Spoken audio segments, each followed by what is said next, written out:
Welcome to episode 2 of Meet the Coaches. We're here with Jennifer Brown, the new head coach of Queens women's basketball. Coach, how are you?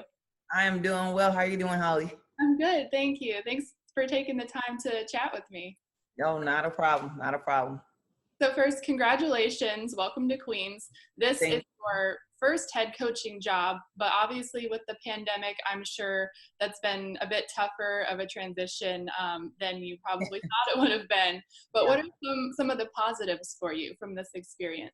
I realized that I'm extremely organized, and it's allowed me to think outside of the box. So a lot of things that you're not able to do with the physical contact of seeing people face to face, just being able to shake someone's hand has been an adjustment for me. So I've had to get creative in how I'm introducing myself to people and kind of getting to know the community and the administration and all my coworkers within the athletic department. So that's been a huge positive, just being able to still communicate with people, even though it's virtually. This season will operate under a reduced game schedule, possibility of maybe limited fans or no fans. How are you planning to mold this team together of new players, a new coaching staff, on top of entering a season that will most likely look very different than what we've seen before? The only saving grace with that is that the rules of basketball are not going to change, just the amount of contests that we have. So I'm fairly confident that our young ladies will be able to adapt. The awesome thing is that our team building and our team chemistry has started already now, since the first day I got the job here at Queens.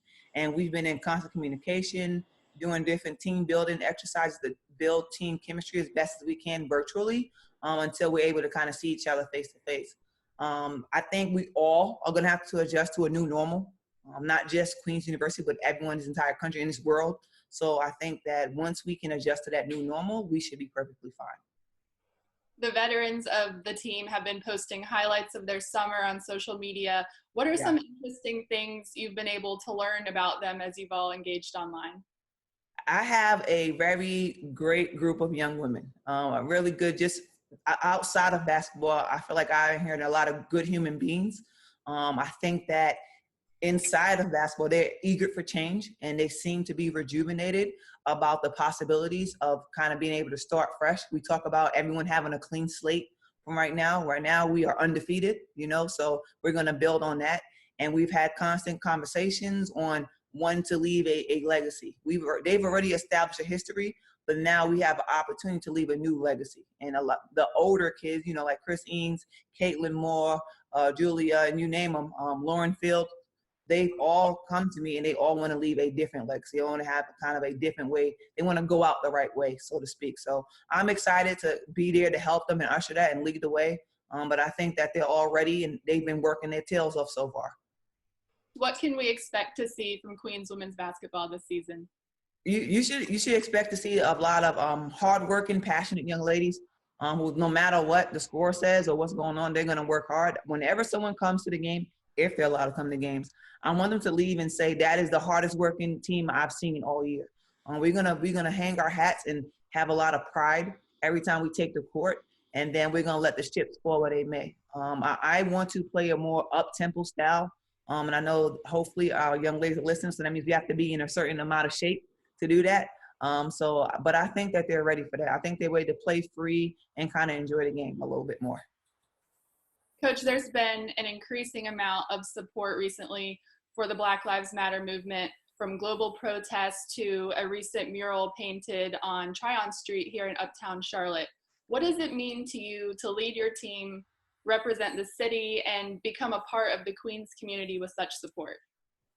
For me, I have a very unique sense of pride and just overall feel like a responsibility being I am a Black female. And I know it's a trend right now with Black Lives Matters, but for me, it has always mattered. The more attention is garnished over the last couple of weeks because of the horrific murder of George Floyd, obviously brought national and global attention to the movement. But this has been going on since I've been born, since my mother's been here. So to come to Queens where you see the community kind of trying to be on the right side of history right now is very reassuring, obviously. And I think it starts at the top when you see President Lugo taking a stance and he's very active and voicing his opinion about the situation.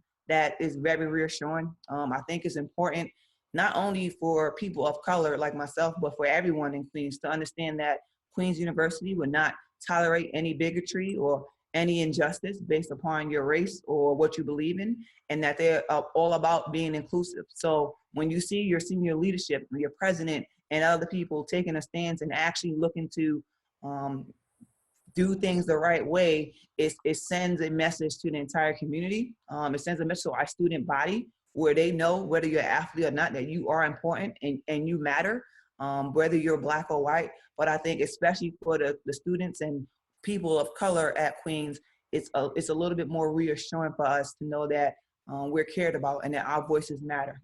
So I'm very optimistic. I'm hopeful to see. I can't wait to see what other policies and regulations that they enact to make sure this doesn't just be a trend for the summer and it's actually some more boots to the ground where there's actual legislation or rules or policies put in place to make sure that you can actually feel the change, not just today, but 20 years from now. Absolutely. Thank you for sharing, Coach. Now tell us about the summer camps that have been scheduled and modified into virtual experiences. What's that like? It's been awesome. Again, one of the positives about the quarantine life is having to think outside the box. So obviously I'm new here, but I'm like not having summer camps, being able to actually meet and touch people physically is kind of been a bummer for me. But had to get creative, and we actually started our first session of virtual camp today. So I'm super excited about that.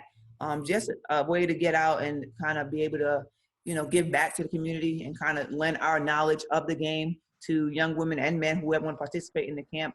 I think it's been huge, and just a way for them to kind of see me face to face and understand and feel my passion, be it through a computer or their tablets.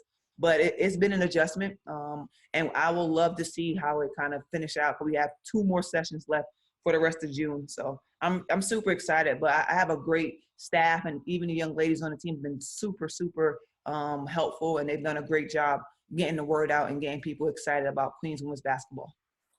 It sounds like, Coach, you'll be really ready for those handshakes and Oh, hugs. I cannot wait. I'm a hugger, so I don't know. We got to see what the new normal is. I'm gonna have to start air hugging people from afar, but yeah, it's been an adjustment for me because anyone who knows me knows I'm a hugger. I love talking to people. I love interacting with people. So I'm feeling withdrawals. I'm having to adjust to this new normal.